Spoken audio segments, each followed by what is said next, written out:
तो ये आप मनाजर देख रहे हैं जो पहले हमने आपको बताया कि यहाँ पे जो रास्ते हैं वो बंद कर दिए गए हैं। अवामी असम्बली या फिर अलीमा खान जिस जगह पर आकर बैठ जाया करती थी, तो अब आपने स्क्रीन पर देख लिया कि पुलिस अब आगे जरा आ चुकी है। कोई तकरीबन 101 मीटर पुलिस आगे आके खड़ी हो गई है। और ये यहाँ पे आगे मैं आपको जूम करके दिखा देता हूँ। ये भी आप देख रहे हैं कि यहाँ पे भी रोड बंद कर दिया गया है। एक तो रोड बन रहा है, इंतहाई खराब रोड है, खस्ता हाल है, बन रहा है। और बिस्मिल्लाहिर्रहमानिर्रहीम, अस्सलाम वालेकुम जी। मेरा नाम ज़ीशान नूर है। आज 30 सितंबर मंगल का दिन है। अडियाला जेल से आपको रिपोर्ट कर रहे हैं। आज तोशाखाना 2 केस की समाअत नहीं है, लेकिन आज अडियाला जेल के बाहर सूबाई असम्बली, कौमी असम्बली और सेनेट तीनों के अरकान ने अवामी असम्बली लगाने का ऐलान किया है। पाकिस्तान तहरीक इंसाफ ने यह ऐलान किया है कि आज हम अडियाला जेल के बाहर अपनी अवामी असम्बली लगाएंगे और तमाम पार्लियामेंटेरियन यहाँ पर पहुँचेंगे।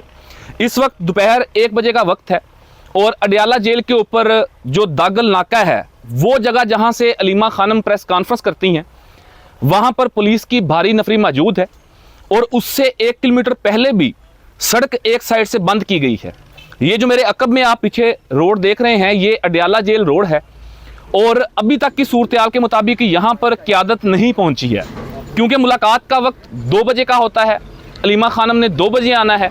इस वक्त पार्लियामेंटेरियन चाहे सूबाई असम्बली की हों, कौमी असम्बली की हों, सेनेट के हों, वो रवाना हो चुके हैं और वो अडियाला जेल अगले कुछ ही वक्त के अंदर पहुँचेंगे। पुलिस की नफरी भारी यहाँ पर मौजूद है, गैर मामूली सूरत हाल है। और आज इमरान खान से मुलाकात उनकी फैमिली को और लीडरशिप को करने की इजाज़त होगी या नहीं होगी, ये तकरीबन 1 घंटे के बाद तय हो जाएगा। अडियाला जेल रोड से आपको रिपोर्ट कर रहे हैं। और हमेशा से खलल डालने की कोशिश की जाती है। मुलाकात के दिन यहाँ पर गैर मामूली सूरत हाल होती है, क्योंकि क़यादत बड़ी तादाद के अंदर आती है, पुलिस की भारी नफरी मौजूद होती है। जो गुज़श्ता यहाँ पर मुलाकात का दिन था, उस मुलाकात के दिन यहाँ पर MPs पहुँचे थे, MNAs पहुँचे थे। उन्होंने यहाँ पर अपनी अवामी असम्बली लगाई थी। उन्होंने यहाँ पर इमरान खान से इजहारे यकजहती के लिए, इजहारे मोहब्बत के लिए अपनी हाज़िरी यकीनी बनाई थी। और देखते हैं कि आज के दिन क्या उतनी ही बड़ी तादाद के अंदर दोबारा पार्लियामेंटेरियन यहाँ पर पहुँचते हैं या उनकी यहाँ पर अदम हाज़िरी होती है। दूसरी नाज़रीन, आज की एक बड़ी डेवलपमेंट है पाकिस्तान की सबसे बड़ी अदालत सुप्रीम कोर्ट ऑफ पाकिस्तान से, कि सुप्रीम कोर्ट ऑफ पाकिस्तान के आइनी बेंच ने, जिसकी सरबराही जनाब हाजी अमीनुद्दीन खान करते हैं, जो 26वीं आइनी तरमीम के बेनिफिशरी हैं, लेकिन आज उन्होंने एक ऐसा फैसला दिया है कि जिसके बाद वो तमाम सहूलतकार, जो आज़ाद अदलिया, जो इंसाफ पसंद अदलिया, जो मफाहमत पसंद अदलिया, जो आइन और कानून के मुताबिक आज़ाद फैसले करने वाली अदलिया है, उनके लिए वो जो रोड़े अटकाने की कोशिश कर रहे थे, उन्हें आज मुंह की खानी पड़ी है। आपको मालूम है कि इस्लामाबाद हाई कोर्ट के एक बहुत अपराइट जज जनाब जस्टिस तारक महमूद जहांगीरी को उनके काम से रोक दिया गया था।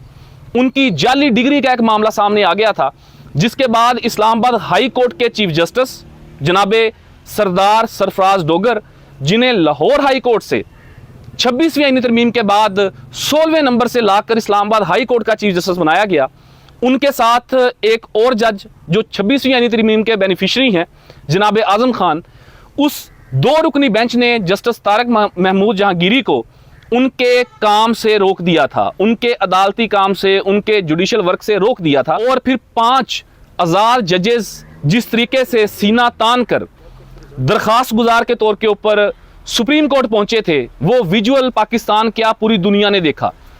दुनिया के इंटरनेशनल मीडिया ने वो रिपोर्ट किया कि पाकिस्तान के अंदर जो पाकिस्तान की दूसरी बड़ी अदालत के इस्लामाबाद हाई कोर्ट के जो ऑनरेबल जजेस हैं, वो कैसे दरबदर हो रहे हैं, वो कैसे साइलिन की तरह सुप्रीम कोर्ट जा रहे हैं अपने आप को इंसाफ दिलवाने के लिए।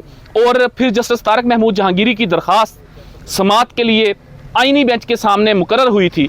और गुज़श्ता रोज़ यानी कि कल सोमवार के दिन जो इस्लामाबाद हाई कोर्ट का ऑर्डर था, जिसमें उन्हें उनके काम से रोका गया था, वो उन्होंने रिवर्स करके उन्हें दोबारा बहाल कर दिया था। और आज के लिए यानी कि मंगल के रोज़ के लिए वो जो मरकज़ी पिटिशनर थे मियाँ दाऊद एडवोकेट, जिनका नाम सुनते जो पाकिस्तान की अदालती निज़ाम को समझते हैं, सुनते हैं, कवर करते हैं, उन्हें अंदाज़ा होगा कि वो किन के पेरोल के ऊपर ये पिटिशंस करते हैं। वो माजी करीब के अंदर भी सुप्रीम कोर्ट के कुछ जजेस के ख़िलाफ़ भी रेफरेंस लेके जा चुके हैं और उनको उन्होंने नोटिस किया, अटॉर्नी जनरल को नोटिस किया।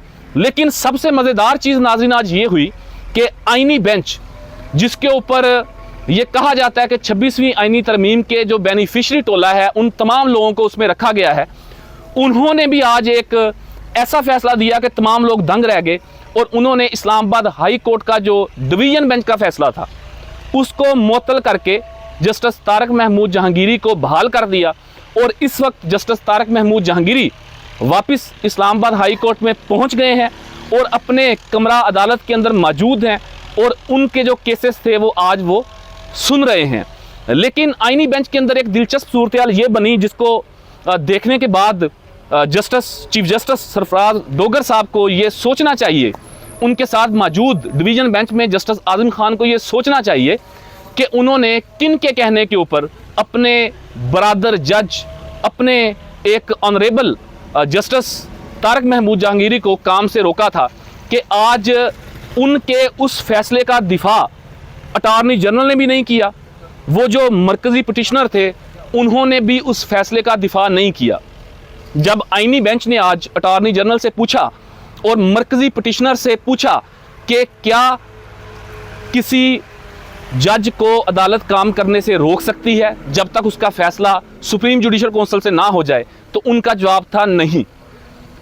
तो फिर चीफ जस्टिस सरफराज डोगर साहब ने उन्हें कैसे काम से रोका? तो ये एक जनाटेदार थप्पड़ जो है वो आज ऑनरेबल चीफ जस्टिस जनाबे सरफराज डोगर साहब को पड़ा है और वो पड़ा है अटॉर्नी जनरल के ऑफिस से भी, वो पड़ा है मरकज़ी पिटिशनर से भी, वो पड़ा है आइनी बेंच सुप्रीम कोर्ट से भी। ये बात हमेशा तारीख में लिखी जाएगी, तारीख इसको याद रखेगी।